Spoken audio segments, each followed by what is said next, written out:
Actually, that's not true. That's the easiest job I have is being her husband. She is a wonderful wife, if any of you know her. I just want to thank you all for being here again. And I know you wouldn't be here if you didn't have questions. And I think as we move along, and when you put 10 presentations together, you try to get a common thread. And that common thread needs to kind of weave in and out of your presentations. And as I think of the questions that I had for God throughout, when God got a hold of my heart and I began asking questions to God, the more I got to know him and what his job was, actually, the deeper the questions got. Do you understand what I'm saying? And so the first 2 nights here, I thought it would be real good to give God a really good job description, because it's in a direct contrast to the enemy. You know what I'm saying? However, the enemy has come in and confused us about God's job description.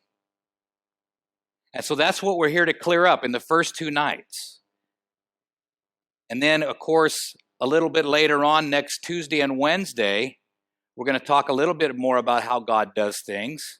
And I'll share with you the titles of those presentations later on. And then the following Friday and Saturday, we'll talk about how the devil does things. And this will establish some real good, number one, it's going to answer a lot of questions. Just knowing how God does what he does and knowing what the devil does and what his angle is. Just knowing these things answers a whole lot of questions. But the beauty is it raises a bunch more questions. And that's what we want. We want to have some questions answered, but we also want some more questions raised. That means we're thinking. That means we're thinking. Now let's do a little bit of a review. We talked last night that this world has been in a terrible accident, didn't we? It's been in a terrible accident. We're all witnesses, and we know we're all witnesses because we look around and we see what? Things are a mess. They're a total mess, and they're getting worse and worse. So what is it that we're seeing, though? And I think that's a question that we all have for God. Wouldn't you agree? What actually are we seeing? What are we seeing? A battle? Are we seeing God walking away from us? Are we seeing God flipping switches, making bad things happen? What are we seeing? Who is it that we're seeing? Can we identify the enemy? Are we confused about what is going on? And these are questions that I have in my mind as I watch friends and relatives pass away, get cancer, as I watch storms on the news, as I watch the Middle East, as I watch the economy. I'm wondering, is God really in control? And remember, we talked about something last night. God is not the author of all events, but he is the master of all events. And we talked a little bit about perspective last night. Remember that? We talked about perspective for a couple reasons.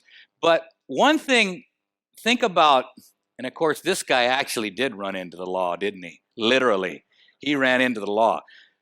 But when there's an accident, typically, and personally, I can't think of an instance when it wouldn't be, when there's an accident, someone has broken the law. This world's been in a terrible accident, and someone has broken the law. Now, we talked about that we're going to use 4 interrelated perspectives. Everybody remember what they were?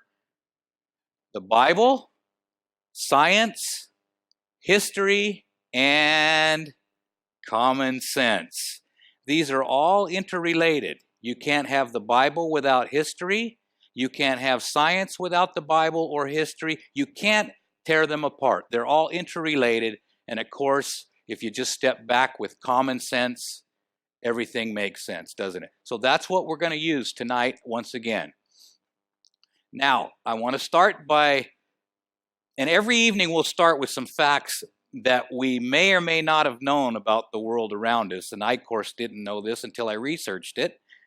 And of course, we'll get to our title here in just a second, but do you notice that there is a little bit of rising crime and violence around? I mean, it's not even staying in even keel anymore. It's escalating. I mean, when we have to talk about not being able to have guns because there's so much violence, this world is in a terrible, terrible situation. Wouldn't you agree? Incarceration in the United States is one of the main forms of punishment, rehabilitation, or both for the commission of felony and other offenses. Now, some of these statistics might really surprise you. In 2008, approximately 1 in every 31 adults in the United States was behind bars or being monitored, probation, or parole. 1 in every 31. The United States has the highest documented incarceration rate in the world. In total, 7 million adults were under correctional supervision in 2009. That's a lot of people. 54% were in for violent crimes. I'm sorry, 52.4% violent crimes. Now, there are several different kinds of security when you're in prison. I'm going to talk about a couple of them. This is close security. Prisoners usually have 1 or 2 person cells operated from a remote control station. Each cell has its own toilet and sink. Inmates may leave their cells for work or correctional programs, or otherwise may be allowed in common area in the cell block or an exercise yard. The fences are generally double fences with watchtowers housing armed guards, plus often a third lethal current electric fence in the middle. Okay? Prisoners fall into a medium, so you have close security, then you have medium security. Prisoners that fall in the medium security group may sleep in dormitories and bunk beds with lockers to store their possessions. They may have communal showers, toilets, and sinks.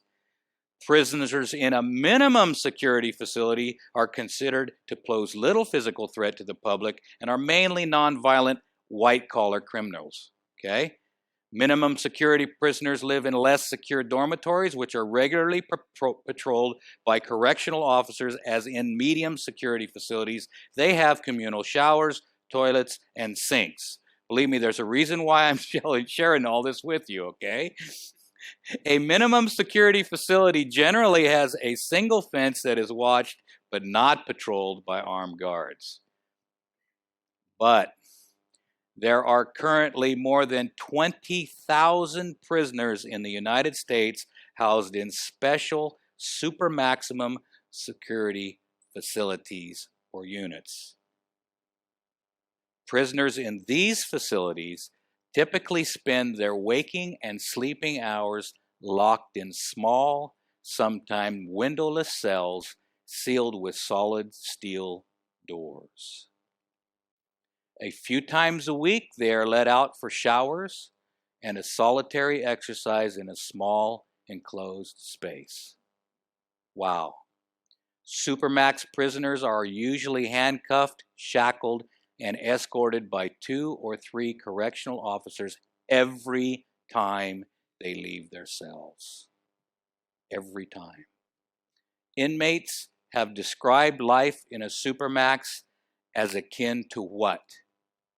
Living in a tomb. Living in a tomb. That brings us to our question for tonight. What is freedom? What is freedom? That's a good question, isn't it? Is freedom just something that we just get to do whatever we want? Is that true freedom? Anarchy, is that freedom? What would happen if we had no traffic laws? Would that be true freedom? Huh? It would be chaos, wouldn't it? So, what is freedom then? Makes you think, doesn't it? It makes you think. That's our question for tonight. Now, I'd like to start in the book of John. Jesus had got word that his friend Lazarus was sick, but he didn't go right there. And everybody kind of knew that if he'd went right there, he could have made Lazarus well. Are you familiar with the story? He could have made Lazarus well. But instead he delayed. He delayed. And we'll pick up the story here. And Jesus is now discussing this with his disciples. Jesus knows that Lazarus is now dead. It's been 4 days, okay? And Jesus knows Lazarus is dead.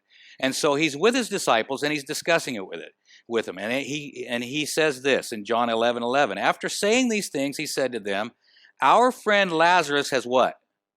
"Fallen asleep, but I go to awaken him." Okay? The disciples said to him, "Lord, if he's fallen asleep, he will recover." You know, I mean, if you're really sick and you can't sleep, but all of a sudden you finally break the fever and you're out like a light, and then you get well, right? So they say, okay, if he's sleeping, he's going to get well. He's broken his fever. Jesus says, no. He says, now Jesus has spoken of his death, but they thought that he meant taking a rest in sleep. Then Jesus told them plainly, Lazarus has died. Or the King James Version says, Lazarus is dead. Okay, very plainly. Okay? Have you ever known anyone who has been so chained to their addiction, whatever that addiction may be, that they've been given up for dead? Given up for dead. They're a lost cause. Written off. Even mourned for. Anybody ever known anybody like that? You've maybe prayed for them and prayed for them and prayed for them and nothing has happened. And finally, what do? Do we just give up on them? What do we do? Let's take this story a little farther. Now, when Mary came to Jesus, where Jesus was, and saw him, she fell at his feet, saying to him, Lord, if you had been there, Lord, if you had only answered my prayers, if you would have been there, everything would have been all right. Did Jesus know what was going on? Was he in complete control of the situation? When we're praying for someone, does Jesus know what's going on? Is he in complete control of the situation? She says, if you would have been there, my brother would not have died. Sometimes we want Jesus to do what we want him to do, when we want him to do it, how we want to do it, all the way down. We give him a grocery list, don't we? Does Jesus know what he's doing? He does. Does he answer prayers? Yes, he does. When Jesus saw her, now I want you to, because this is stated many times, I want you to think about how much Jesus must have loved Lazarus and loved these people, and how much it hurt him when Lazarus died. Notice, when Jesus saw her weeping, and the Jews who had come with her also weeping, he was what? Deeply moved in his spirit, and greatly troubled. What do you suppose it would take to take the Son of God and deeply move him and deeply trouble him? He sees death of a friend, and he's deeply moved. And he said, where have you laid him? They said, Lord, come and see. Jesus wept. Deeply moved, deeply troubled. Now he's wept. So the Jews said, see how he loved him? Now these are people that did not like Jesus. See how he loved him? But some of them said, could not he, now here is the question, could not he who opened the eyes of the blind man also have kept this man from dying? Jesus, you answered my prayers over here. Why can't you fix this problem? Do we compare problems sometimes? Jesus healed this person, but he didn't heal this person. Must have been God's will. I don't know. Let's go on. Then Jesus, what? Deeply moved again, came to the tomb. It was a cave, and a stone lay against it. Jesus said, take away the stone. Remove the obstacle. Martha, the sister of the dead man, said, Lord, by this time there will be an odor, for he has been dead 4 days. Is he dead? He is dead, right? Now notice, Jesus said to her, did I not tell you, if you believed, you would see the glory of God? So they took away the stone, and Jesus lifted up his eyes and said, Father, I thank you that you have heard me. I knew that you always hear me, but I said this on account of the people standing around, that they may believe that you sent me. Was there a purpose for him going there and doing what he did in his own time? Okay? So God's timing is always right. Okay? You know, we're just here for a short time on this earth. There is a long time to go. God's timing is always right, and we don't always understand that timing, but it's perfect right here. Now notice, when he had said these things, he cried with a loud voice, Lazarus, come out. The man who had died came out, his hands and feet bound with linen strips, his face wrapped with a cloth, and Jesus said to them, and here's the key, unbind him and let him go. Okay, now all this has a specific meaning, what we've just read, and we're going to come back through it again, okay? Unbind him and let him go. That is very, very important. Please do not forget that. This man has been resurrected. He's come out of a tomb, and he is now being unbound by his friends, right? Who ordered him to unbind them? Jesus, right? Don't forget that, okay? Now, let's do a little bit of review. Last night we talked about King David and the terrible thing that he did, and how God actually asked him to write in the Bible after he'd done the terrible things that he did. Everybody remember that? Okay. To the choir master, a psalm of David, when Nathan the prophet went to him after he'd gone into Bathsheba. Have mercy on me, O God, according to your steadfast love, according to your abundant mercy, blot out my transgressions. Now, I'm not going to read the whole psalm, but just a little review. Hide your face from my sins and blot out all of my iniquities. Create in me a clean heart, O God, and renew a right spirit within me. Does David know who God is? Does David know what business God is in? He does, doesn't he? And notice, restore to me the joy of your salvation, uphold me with a willing spirit.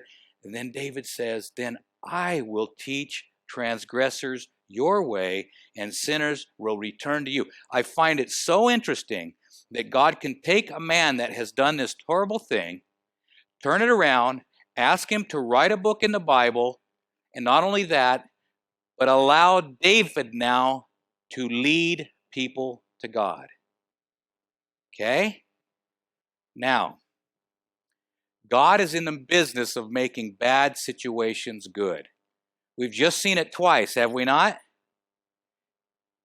He just took a terrible, terrible situation with Lazarus, who was dead, and raised him.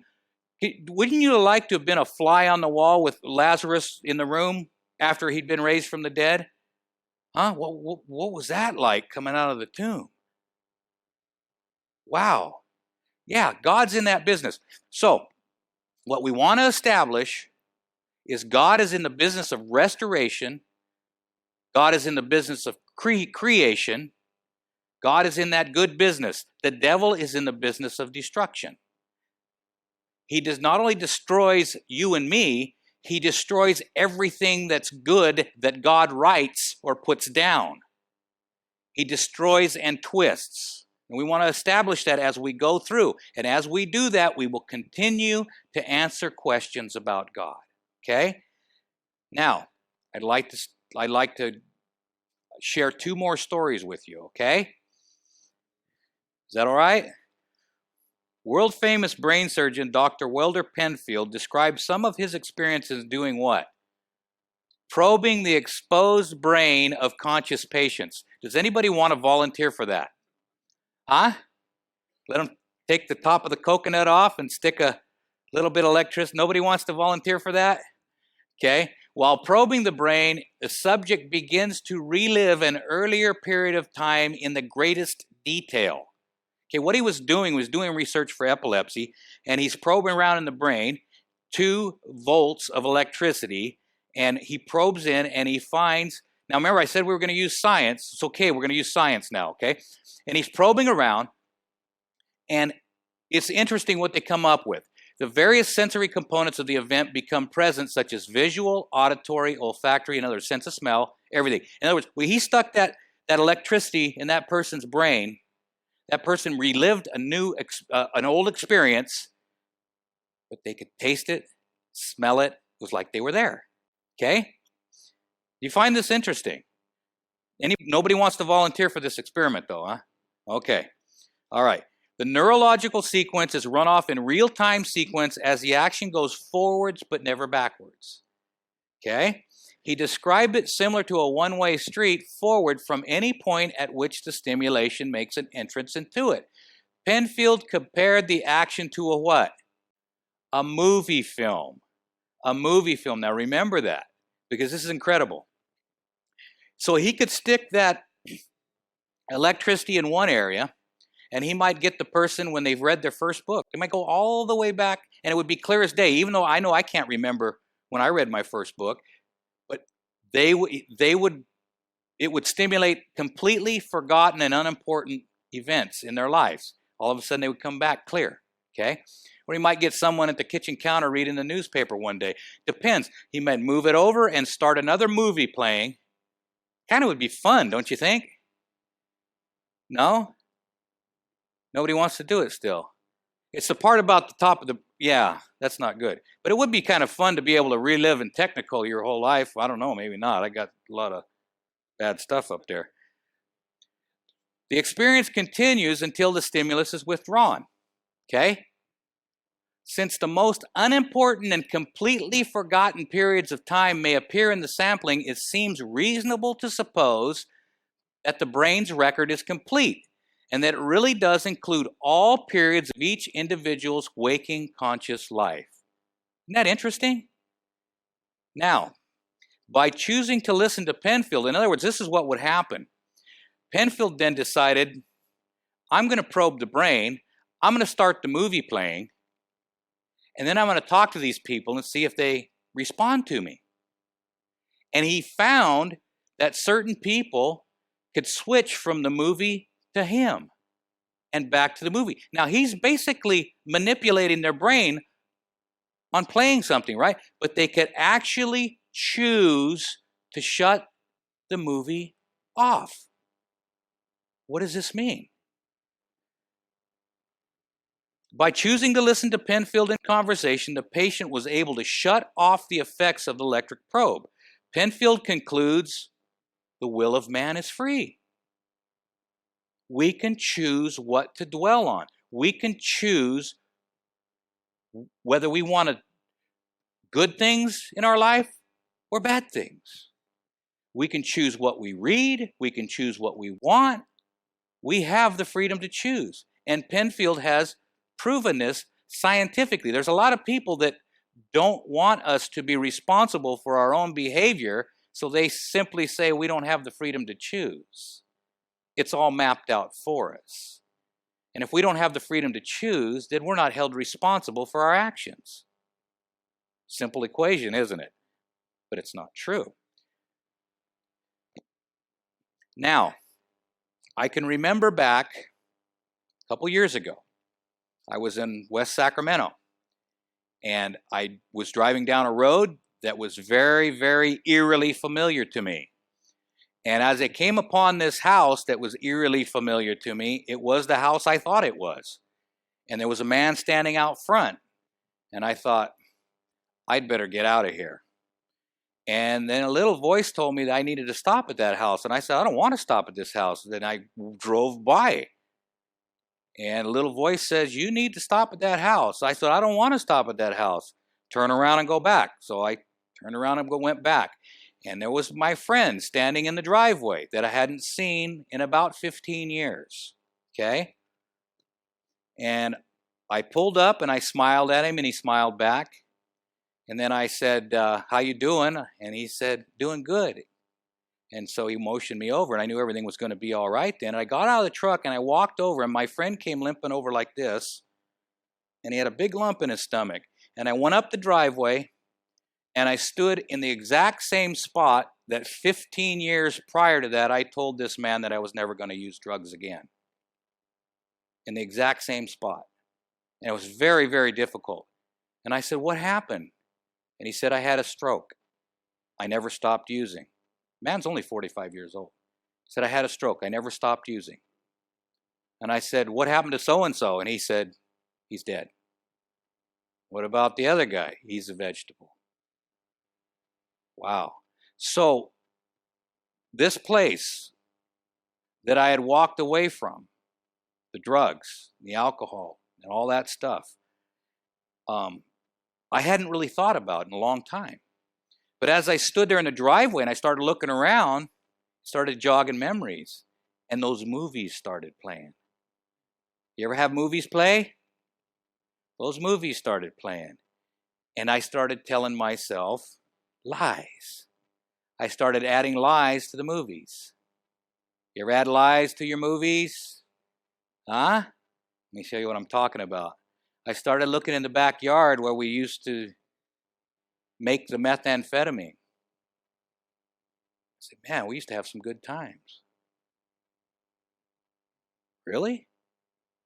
That was it. Wow. And you start looking around. And I started romancing this. And I said, you know what? Those good old days, I got my arm around this guy. Good old days, they weren't too bad, really. Yeah, no, the good old days, the good old days are not that good. That is reality. That is reality right there. But somehow, we can play movies of the bad things that we've done and we can justify our behavior. In fact, we can put the stamp of approval on our behavior. In fact, we can even say it was really fun. That is reality. There's nothing dignified about crawling out from underneath a car at 2 a.m, is there? God did not design human beings to do that. What a far leap we have come from the Garden of Eden, where God created creatures to hold their heads high and to be dignified and to be masters of their own decisions, of their own will, if you will. We've come such a long way. Remember, the question for tonight is, what is freedom? Okay? And remember, in the Supermax prison, it's described as living in a tomb, remember? And remember, we saw Lazarus come brought forth out of the tomb, right? And they undid his grave clothes. Remember that now. Do you wish that you could erase your past like I could wish that I could erase my past? Huh? Anybody? Is anybody in? Okay, we've got some people in that boat. We can't, folks. It's history. It's history. We can't erase it. But God can erase the guilt and the shame. That's what he can do. That's his job. Remember King David? God said, I'll erase it so squeaky clean that you can write another book in the Bible for me. That's impressive. That the God that we serve is not going to hold all the garbage, all the stuff that you've pulled against you.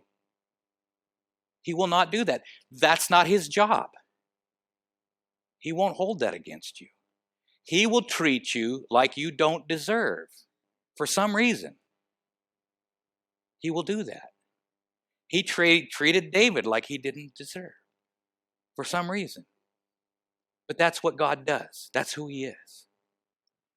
My life was a speedboat going through a 5-mile-an-hour zone, leaving a wake of destruction everywhere I went.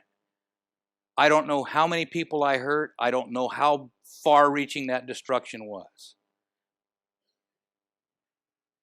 It wasn't until... Have you ever seen one of these guys on the freeway? Huh? That's crazy, huh? What's he trying to do?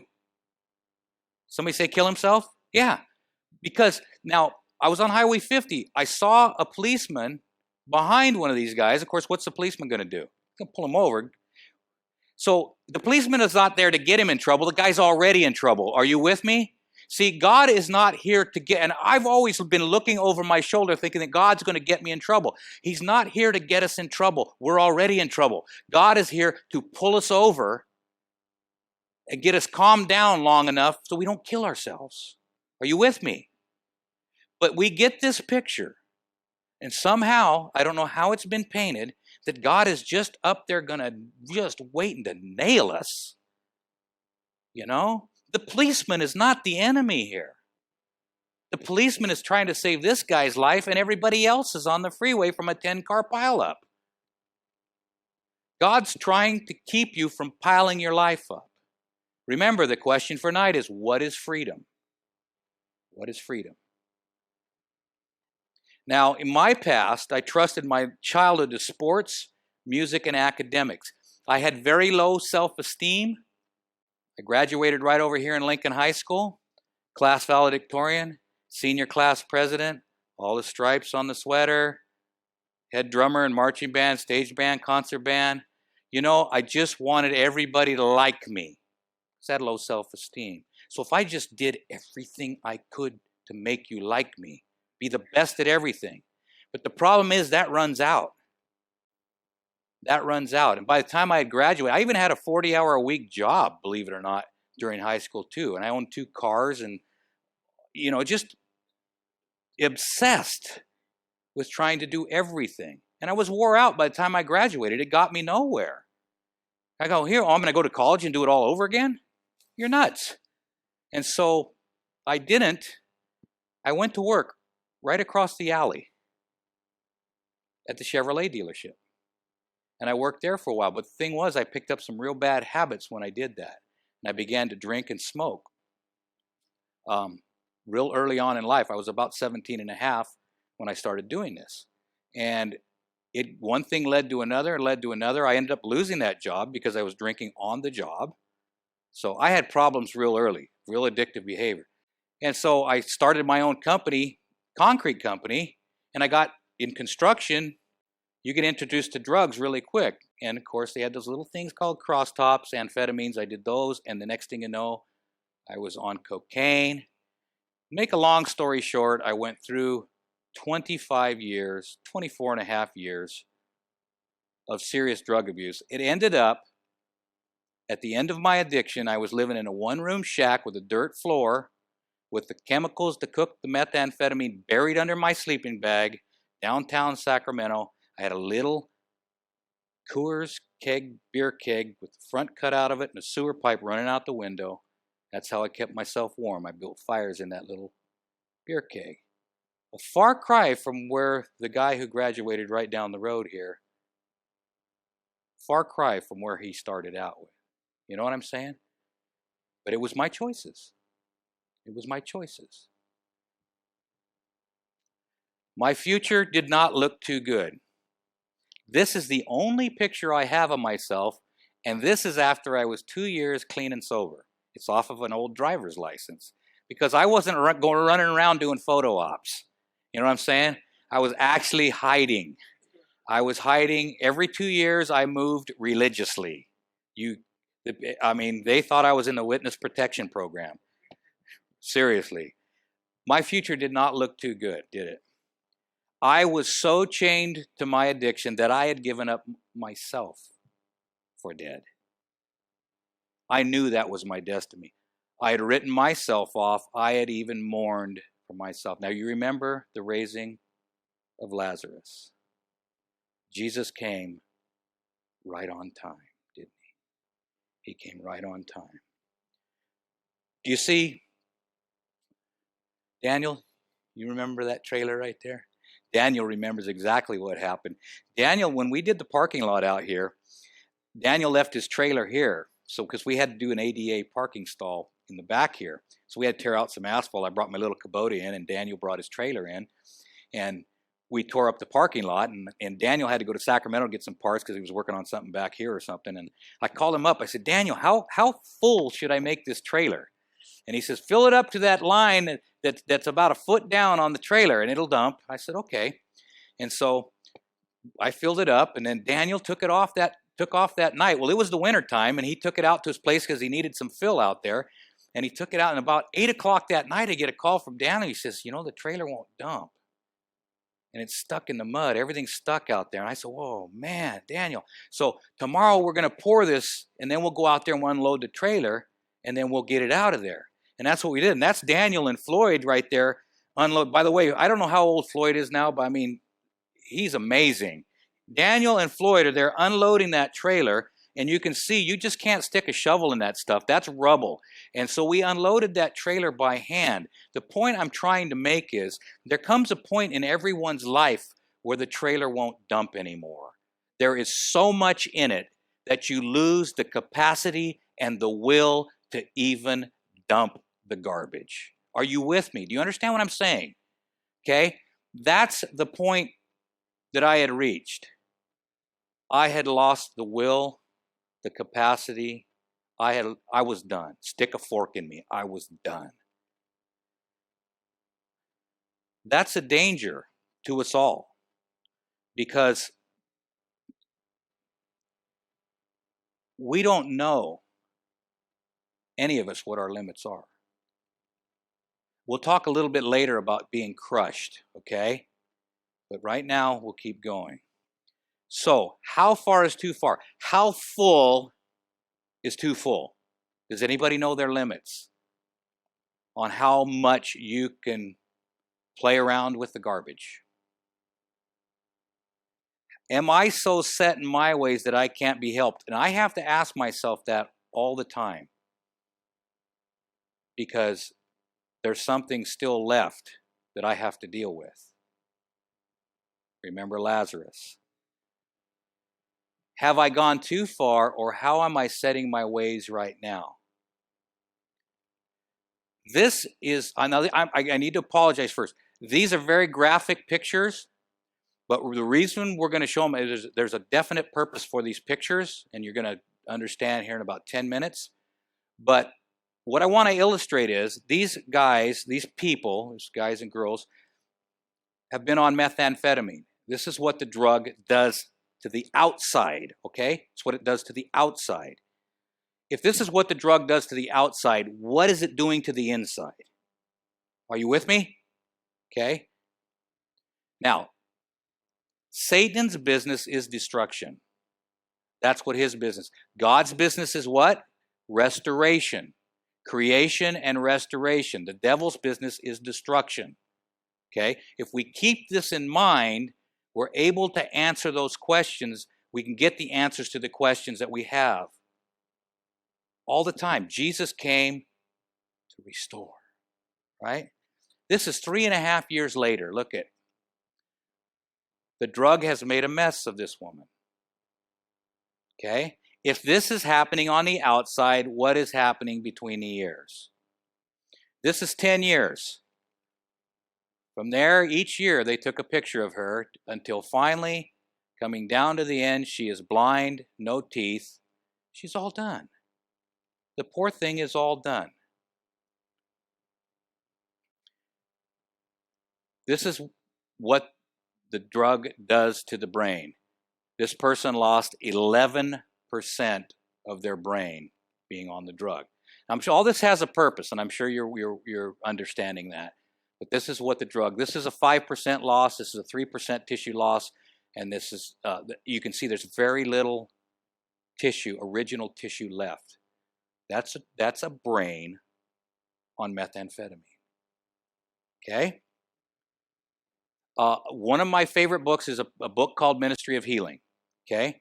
And when she's talking about dealing with the intemperate, or dealing with people that have problems, addiction problems or whatnot, I want you to listen to this advice because it's very, very good advice. She says, plant in their minds uplifting, ennobling thoughts. Does that make sense? Okay. Let your what? Life make it plain to them the difference between vice and purity, darkness and light. In your example, let them what? Read what it means to be a Christian. See, these people that are intemperate, you may be the only Bible they get to read. Are you with me? Christ is able to uplift the most sinful and place them where they will be acknowledged as children of God, joint heirs with Christ to the immortal inheritance. Wow. Did they come? Did they fix David? David had a different kind of addiction, but he still had an addiction. But God fixed him, didn't he? This is another addict, 1981 to 1993. The devil's business is destruction. But this is a special person here because God is in the business of restoration. This is my wife, Susan. And as you can see, the devil is no match for God. The devil is no match. God is good at what he does. And so I want to invite my wife, Susan, up here. She's going to share her story with you. Okay.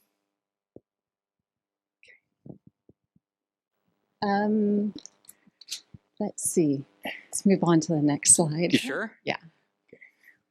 You know, when I was in kindergarten and the teacher asked, what do you want to be when you grow up? I didn't raise my hand and say, I want to become a 3-time felon in and out of jails, institutions, and almost die because of drug abuse.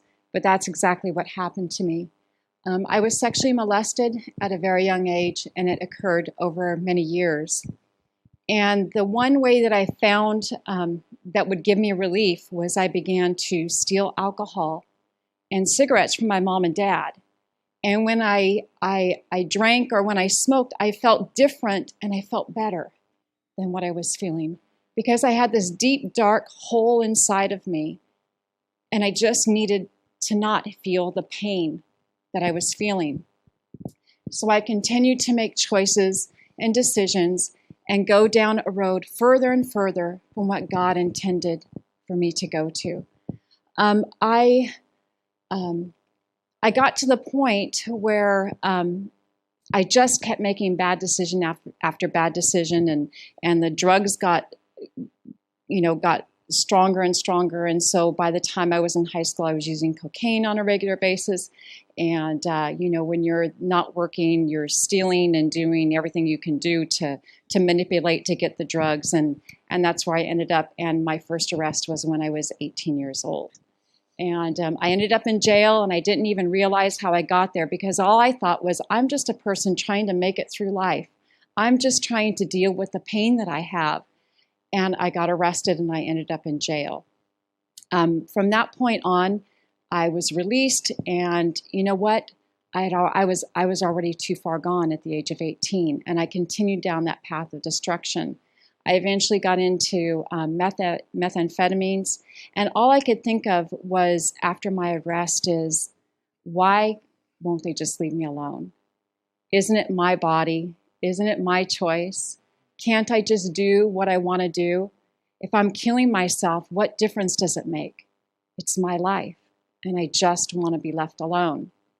Well, I did a geographical, and I moved because I just thought, you know what, if I could get away from Lincoln, get away from the probation officers, get away from the cops, if I could just move away, everything would be okay. And I ended up going to Hawaii, and I lived there for 5.5 years because I thought, the further away I got, the better it would be. But guess what? I took myself with me, and it just got worse. Nothing got any better in Hawaii. It just got worse and worse, and got into other drugs and everything. And then I decided, you know what, maybe I need to come back to the mainland after 5.5 years, and I'll start all over again. But guess what?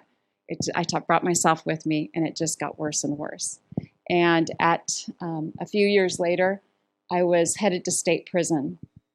And I had got arrested not too far from here, and I was in jail, and I called my dad, and I said to him, I'm so sorry for what I've done. because at that time he was the mayor of Lincoln. And he said, you know what, Susan, I just want you to get well. I just want you to be free. I want you to be healthy. And I got out of jail, and you know what I did? I went and I used again. See, I wasn't sorry because I was sorry. I was sorry because I got caught.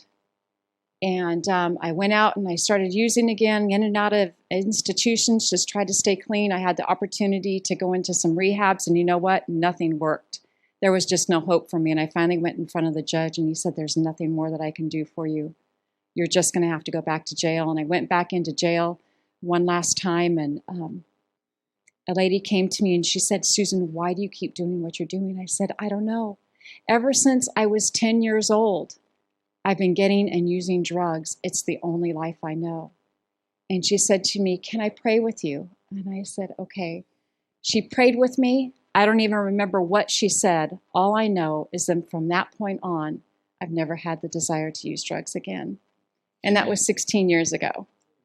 So, you know, my life was a life of destruction and no hope. By the time I got into jail the last time, my hair was falling out, my teeth were falling out. I had to have been 20, 25 pounds lighter than what I am today. I was at death's door. I was ready to die. But you know what? I invited God into my life, and he's restored me. So I knew that changes had to be made. And one of the first changes I had to make was I needed to get rid of the person that I was seeing, because there was just no way. I knew that if anybody was not going to quit using drugs, it was this man, and I had to cut all ties with that life. Everything had to be new. And so I called him and I said, it's it, it's over. And he said, oh, I've heard it before. You know, I'll never bring it around you. And I said, no, I'm done. I'm going to live now. God's changed my heart. It's different this time. And I got out, was released from jail, and went back to where I was living. And he came one day and I said, Rich, if you don't leave, I'm going to call the police. And he left. So I left. He left. I left. He did. Yeah, she pulled one on me there. So I left, and I went home and took inventory. And all I could remember, and it's like looking down a very dark tunnel, all I can remember is lying face down on whatever bed I had, screaming at the top of my lungs for God to help me. Screaming at the top of my lungs. And instantly, he took the obsession to use the drugs away. Now, I would like you to think back on Lazarus when he said, Lazarus, come forth. Come forth, Lazarus. I had given up on myself. I was dead. Literally, physical, all done. And somehow, some way, God called me and said, come out of that grave. You're a new person now. I said, wait a minute. He said, it's simple, but it's not easy. It's real simple, but it's not easy to get well. And that's the only thing that stuck in my mind, was it is simple, but it's not easy. But God has made things so simple. Remember our question, what is freedom? What is freedom? So Susan and I began making good memories. And we didn't have any good memories, so we had to make them all. You understand what I'm saying? And we were not young anymore. We were not young. No. We were not young at No. all. I mean, some of you would say we were young, but... And so we had to start all over, making these memories. And once again, what we want to illustrate is the devil is no match for God's power. The devil is no match for any of that, but it's that still small voice that God uses to get a hold of us. It's that it's going to be simple but not easy, but I'll be with you the whole time. When God tells us that, we can believe it. Doesn't matter what we're going through. It is simple, but it's not easy. It's not going to be this. And we're going to talk about why it's not easy in the next couple of nights. You have to come, because we're going to just expand on what God's job is and what the devil does to stop what God's trying to do. And this battle that's going on behind the scenes. And the more we understand this, the easier it is for us to understand God and understand our position with God and our relationship with God and what He's trying to do in our lives. And it becomes more and more abundantly clear that God is not that cop in the rearview mirror trying to get us in trouble. We're already in trouble. We are already in trouble, and He's just trying to help us. So we started making good memories, but there was a problem. There was a problem. Here's what the problem is. And someone tell me if this is not the case with any of you. When He had said these things, John 11:43, He cried out with a loud voice, Lazarus, come out. Lazarus, come out. The man who had died came out, his hands and feet bound with linen strips, and his face wrapped with a cloth. Jesus said to them, unbind him. Let him go. Could this man unbind himself? No. No way. Who gave the command? Who did He command? His friends. His friends. We need friends. Do we not need friends? We need friends to help us to get out of those grave clothes. What are those grave clothes? Well, it says unbind him. So he's bound by something. He's bound by something. Do you remember the movies? Do you remember the movies? We all have them. We all play them. But some of us make horror movies. Do you understand what I'm saying? We make horror movies. We sometimes prophesy or we mind read. Do you know what I'm talking about? I know what you're thinking. You too. I don't know what you're thinking, but see, sometimes we do know what people are thinking, we think. Are you with me? And so we say, I'm not going to go talk to that person, or I'm not going to go get involved with that person because I know the way they think, or I know what's going to happen. And we make horror movies about every aspect of our life. That's very dangerous. Making horror movies is a bad habit. It's a terrible habit. These are the grave clothes that we need to be unbound with. And there's many, those grave clothes come in many different forms. Many different forms. We're all walking bundles of habits. What are those habits for? What are they? They're a reflection on how we've exercised our what? Freedom. What is our question for tonight? What is freedom? Our habits are a reflection on how we've exercised that freedom. If you get a lot of tickets when you drive, you have exercised your freedom in a very bad manner. You with me? Our bad habits or our good habits are a reflection on how we've exercised our freedom. God has given us freedom. We have a free will. We all know it. And yet, the only record we have on how we exercise our freedom is our habits. That's the record. Okay? So what's our question for tonight? What is freedom? What is freedom? And the answer is, the answer is pink shoes. Are those as pink on that screen? Are they radioactive pink? I mean, they are pink, right? Yeah, they're not that pink on this screen, but I mean, they are radioactive. My friend Sergio, these are his shoes. And Sergio used to live right up the road from us, okay? And one day he came over, and he came in the house, and he's milling and bebopping around and stuff. And I went out the house, and I opened the front door to go out the house. And I looked down, and I saw these shoes. I got to get a picture of these. So I took a picture of them, and I shut the door, okay? And I went back in, and I started looking for somebody with no shoes on. And here was Sergio, right? So I say, hey, Sergio, what's up with the shoes? You know? He says, well, they were really comfortable, and they're really inexpensive, and I bought them just to wear around the house. Okay, well, number one, you're not around the house now, Serge. Okay? But he says, you know, it's interesting that you mentioned that. Because the other day I was in Walmart and everybody was staring at me and I looked down and I had the shoes on. Okay? The point is this. The point is this.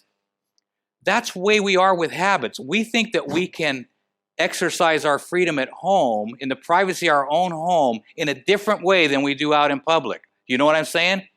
Those habits are going to end up in Walmart. They will. And that's, once again, what is freedom? Freedom is not having those pink shoes on. You with me? That's what freedom is. Freedom is not to have to worry about the pink shoes. You can go anywhere. And you are totally free. You won't embarrass yourself or anyone else. You won't have regrets because there's no pink shoes.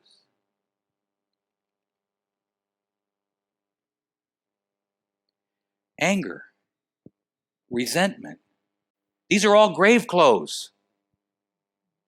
These bind us. Even though we've come out of the grave, we've come out of the tomb, he's rolled the stone away, he's freed us, yet the grave clothes still need to be unloosened. And we can't do it ourselves. We need help. And Jesus needs to direct that help. Are you with me? Anybody rushed all the time? Anybody always late? My wife's nickname is the late Susan Collenberg. It's a clash of the titans, because what happens is for me, if you're early, you're on time, and if you're on time, you're late. Anybody? I got some nodders there, okay? That's how it is, right? That's carved in stone. Not with her. She's running wire to wire. Well, so we're getting the victory, especially going to airport. Oh, man.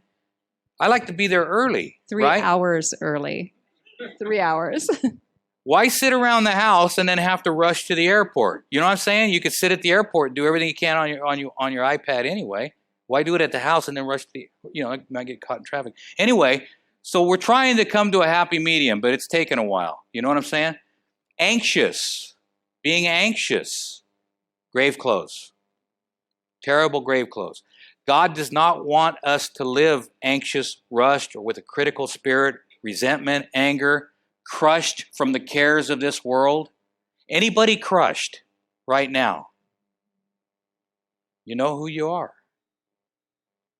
What is freedom? It's freedom from this grave clothes. It's freedom from this stuff. It is simple, but it's not easy. I uttered a 3-word prayer for 3 months. God, help me. When I got clean and sober, I would call her up. She said, I can't help you. Just pray. God will help you. He came in the right time on his own time, and he did what he does best. He restores. It is so important that we understand that that's what his job is, and he does that the best.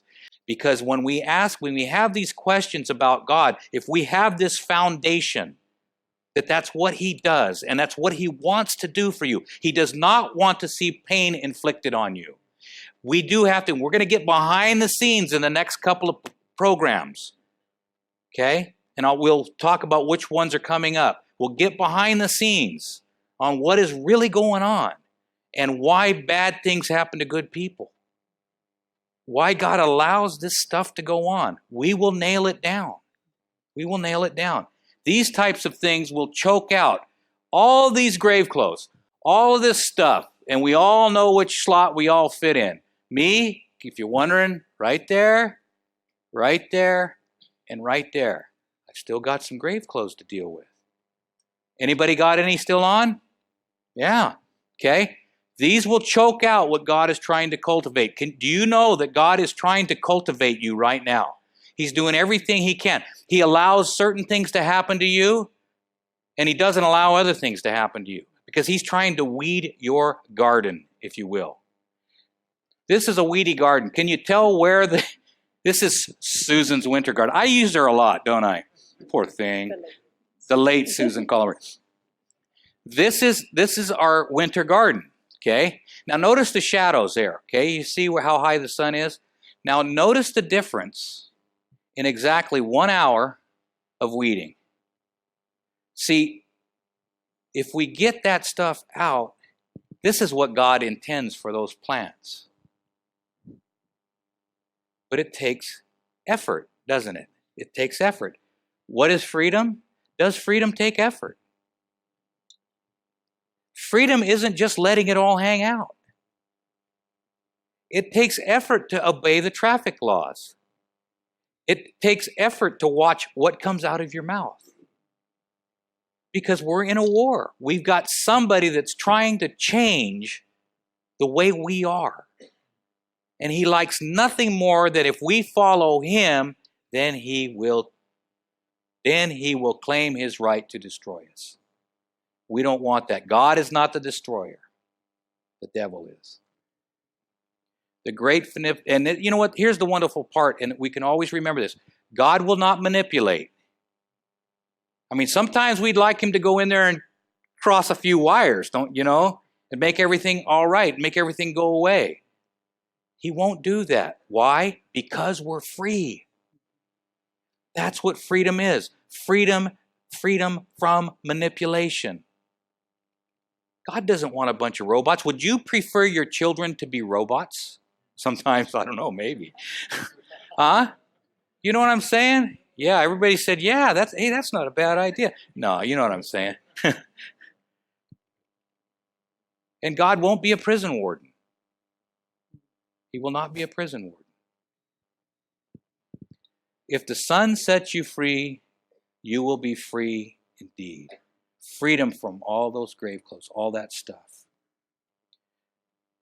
The Bible says, let not your heart be troubled. You believe in God, believe also in me. Now, I want you to look just for a moment at the big picture. No matter what's going on in your life right now, if you can zero in right now on the big picture, okay? This is the big picture. In my Father's house are many mansions. If it were not so, I would have told you. And what does Jesus say? I go to prepare a place for you. Is that a definite? Okay?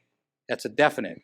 And if I go prepare a place for you, I will come again and receive you unto myself, that where I am, you may be also. Do you believe that? Do you believe he's gone to prepare a place and he's going to come back and get us? Everybody believe that? That is very, very important because that's what he does best. Keeps his promises. I want to close with a story, okay? About 15 years ago, this is my house, in case anybody recognizes it. And this is our house. I am so sorry. More grave clothes. I forgot the selfishness one. Yeah. Who's this? She asked me that. Who's the center of the universe? From my perspective, I am. Huh? Grave clothes. And in my Father's house are many mansions. I go to prepare a place for you.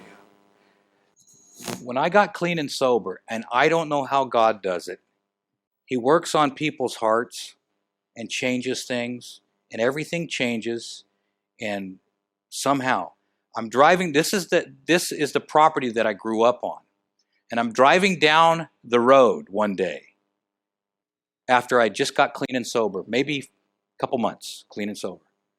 And my dad, and if you're an old timer here, you know who Emmett Murch was. He was a constable around here.